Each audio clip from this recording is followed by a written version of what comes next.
এদিকে ব্রাহ্মণবাড়িয়ায় বিস্তীর্ণ আবাদি জমি জুড়ে চলছে বোরো আবাদের ধুম। তবে শীত ও কুয়াশার কারণে শ্রমিক না পাওয়ায় চাষাবাদ নিয়ে বিপাকে পড়েছেন কৃষকরা।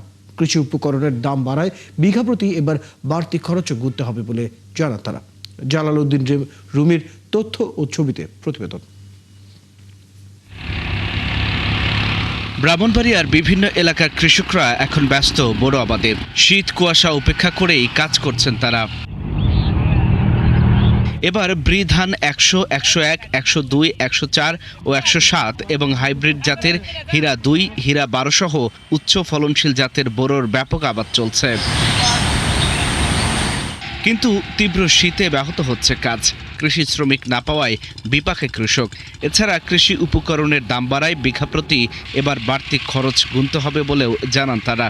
এতে লোকসানের শঙ্কায় আছেন। মানুষ দাম বাড়ছে মনে করেন আগে চুক্তি লাগাইছি কত ১৩০০ টাকা নেই, আর এখন ২০০০ টাকা নেই, এরপর মান ভাই না। এবার মনে এত গোসা দিতে না, এই সমস্যা দেখাইলে ১ দিন ৩ দিন ৪ দিন পরে লাগা ৩ সপ্তাহ আরো লাগানি হইব একদারছে, আর কুয়াশা লাগাইতে আমরা খুব কষ্ট হইতেছে। শীত কৃষকরা আরও জানান, অতিরিক্ত শীত ও কুয়াশায় জেলার প্রায় ২০ ভাগ বীজতলা নষ্ট হয়ে গেছে।